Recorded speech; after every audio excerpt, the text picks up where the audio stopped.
पंजाब में 3, केरला में 4 और महाराष्ट्र में कुल 13। ये हैं थर्मल पावर प्लांट्स जो बंद हुए हैं कोयले की कमी की वजह से।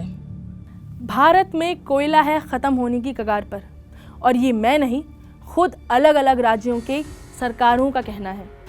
कहीं ऊर्जा मंत्री कुछ कह रहे हैं तो कहीं आंध्र प्रदेश और दिल्ली के मुख्यमंत्री लिख रहे हैं सीधा सीधा पत्र पीएम साहब को कि भाई कोयला प्रदान करा दीजिए। तो कोयला बिल्कुल नहीं है किसी के पास भी, और केंद्र सरकार से हमारी अपील है कि रेलवे वैगन्स का इंतजाम किया जाए और कोयला जल्द से जल्द पहुंचाया जाए।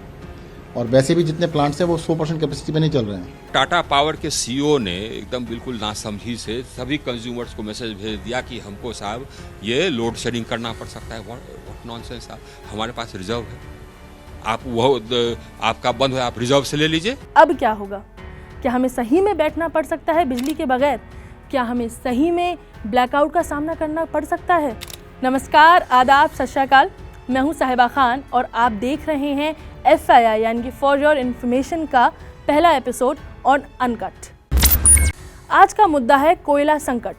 तो अगर मीडिया रिपोर्ट्स की माने तो यूनाइटेड किंगडम की तर्ज पर अब भारत में भी कोयला संकट पैदा हो सकता है।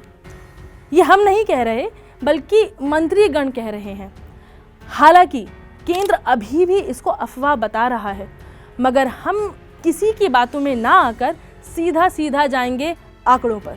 तो रिपोर्ट्स तो ये कह रही हैं कि ज़्यादातर थर्मल पावर प्लांट्स में अब केवल औसतन 4 दिन का कोयला बचा है। केंद्रीय मंत्री राजनाथ सिंह ने इंडियन एक्सप्रेस को एक इंटरव्यू में कहा कि हम इस वक्त टच एंड गो वाली स्थिति में हैं। मतलब स्थिति बहुत जोखिम भरी है, गंभीर है। अगर सेंट्रल इलेक्ट्रिसिटी अथॉरिटी के आंकड़ों पर जाएं तो 135 कोयले के थर्मल पावर प्लांट्स में से केवल 16 के पास कोयले का पूरा स्टॉक 29 सितंबर तक ही खत्म हो गया था। इनमें से 80% प्लांट्स के पास 1 हफ्ते का स्टॉक बचा था दोस्तों, और आधों के पास तो केवल 3 दिन का स्टॉक ही रह गया था।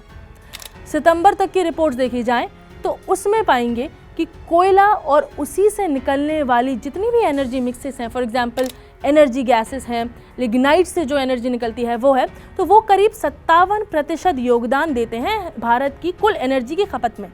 और ये खपत हाल फिलहाल ख़त्म तो होने वाली नहीं है।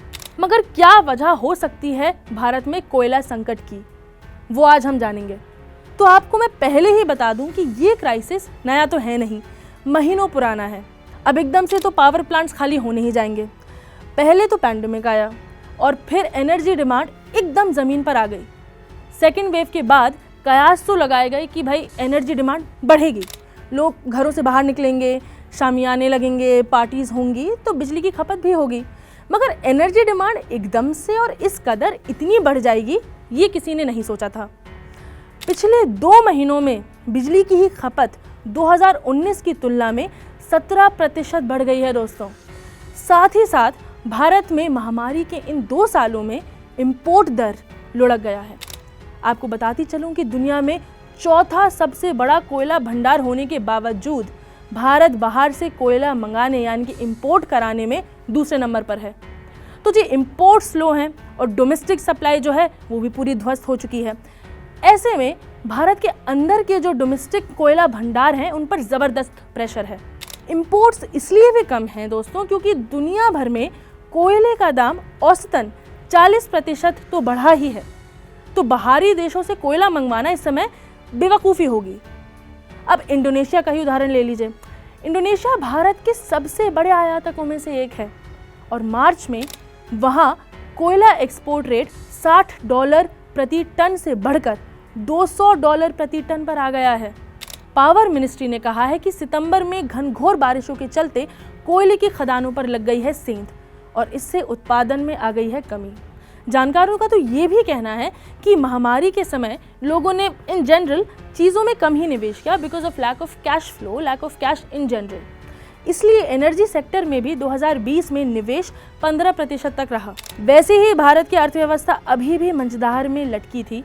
लगातार चेतावनियों के बाद भी थर्मल पावर प्लांट्स ने कोयले का स्टॉक जमा नहीं किया। ये पॉलिसी लेवल पर बहुत बड़ी खराबी आ गई। तो भाई कम निवेश, अंतर्राष्ट्रीय कोयले के दामों में इजाफा, सेकेंड वेव के बाद कोयले की डिमांड में आया एकदम उछाल और बारिश ने गरीबी में कर दिया आटा गीला। माने रही सही कसर भी हो गई पूरी।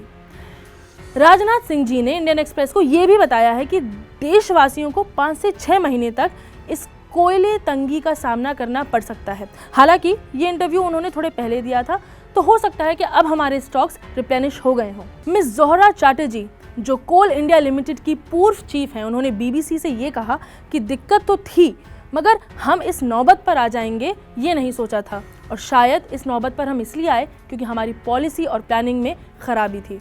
कोल इंडिया लिमिटेड जो एक सरकारी एंटिटी है, उसे और बाकी सभी कोयला सप्लायर्स से एंड टू एंड डिलीवरी तक चीज़ों को ऑर्गेनाइज करने की ज़रूरत है। सरकार का कहना है कि भारतीय सप्लायर्स के साथ काम जारी है। केंद्रीय मंत्री बोल रहे हैं कि सब अफवाह है, माइनिंग भी लगातार चालू है और पूरी कोशिश की जा रही है डिमांड और सप्लाई को साथ में बांधने की। जानकारों के मुताबिक अभी के लिए, सिर्फ अभी के लिए ये सब तरीके ठीक हैं। डेस्परेट टाइम्स ने डेस्परेट मेजर्स, श्योर, मगर अगर भारत एनर्जी रिसोर्सेज में लंबी पारी खेलना चाह रहा है तो कोयले पर से अपनी निर्भरता हटानी होगी। कैसे? रिन्यूएबल रिसोर्सेज जैसे विंड, सोलर, हाइड्रो पावर, इन सब पर अपनी निर्भरता हमें बढ़ानी पड़ेगी। दोस्तों, ये ग्लोबल क्राइसिस है, ग्लोबल फेनोमेनन है और दुनिया भर में ये दिक्कत चल रही है, मगर इतनी भी गंभीर नहीं कि सैल्वेज ना किया जा सके। अब आप भी कोशिश करें बचत करने की, अपने जो बिजली है उसको कम यूज़ करें।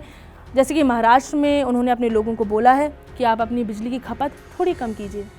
इस बार दिवाली और दशहरे पर लाइट्स की जगह दिए जलाएं।